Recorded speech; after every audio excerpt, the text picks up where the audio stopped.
कहते हैं समय से पूर्व कुछ नहीं होता, हर बात का एक समय होता है। समय से पूर्व ना सूर्योदय होता है ना सूर्यास्त होता है। समय से पूर्व पौधों में ना पुष्प खिलते हैं ना फल। किंतु एक बात सोचिए, यदि वर्षा आने से पूर्व किसान भूमि ना जोते, वो बीज ही ना पिरोए, तो क्या फसल उगेगी? यदि योद्धा युद्ध से पूर्व अपने शस्त्र ही ना परखे, तो वो युद्ध कैसे लड़ेगा?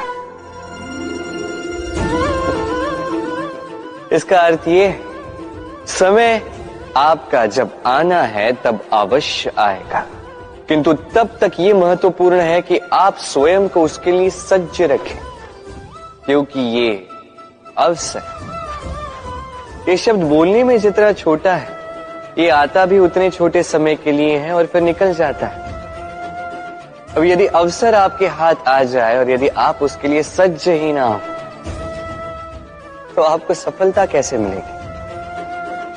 तो आप उचित समय की प्रतीक्षा कीजिए, उस अवसर की प्रतीक्षा कीजिए, किंतु तब तक निरंतर प्रयासों से स्वयं को और सक्षम बनाते रहिए, क्योंकि सफलता आपकी प्रतीक्षा कर रही है। बस उसके लिए सज्ज रहिए। राधे राधे।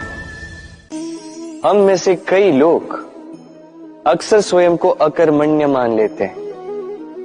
सोचते हैं अब तक इतने प्रयास किए, कुछ नहीं मिला, कदाचित आगे भी कुछ नहीं मिलेगा, और इसीलिए अपने जीवन का सारा बोझ किसी और के कंधे पर डाल देते हैं।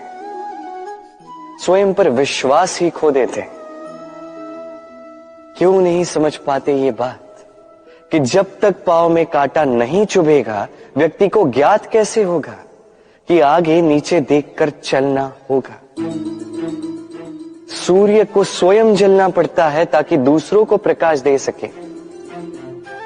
रात्रि के अंधकार से लड़ने के लिए चंद्रमा को आकाश में अकेले चलना पड़ता है। नदी अपनी यात्रा कैसे बनाती है, अपना मार्ग कैसे बनाती है?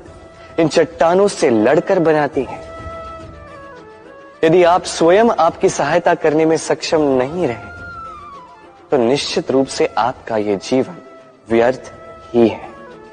स्मरण रखिएगा, इस संसार में अपने जीवन का भार अपने ही कंधों पर उठाना पड़ता है। दूसरों के कंधों पर केवल शव यात्रा चलती है। और इस संसार में जीवित वही है जो आत्मनिर्भर है।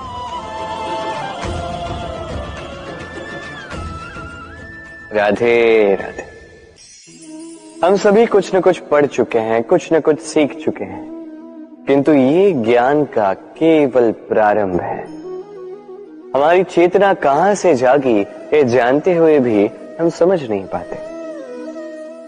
तो चलिए आज पुनः एक बार सीखते हैं ज्ञान का ककहरा।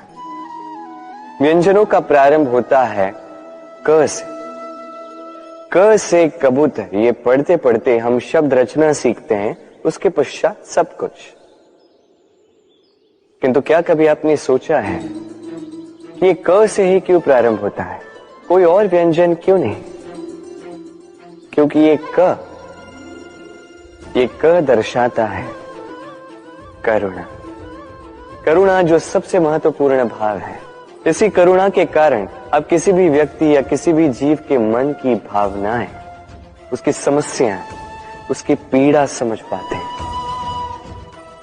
करुणा ही है जो प्रेम को जन्म देती है।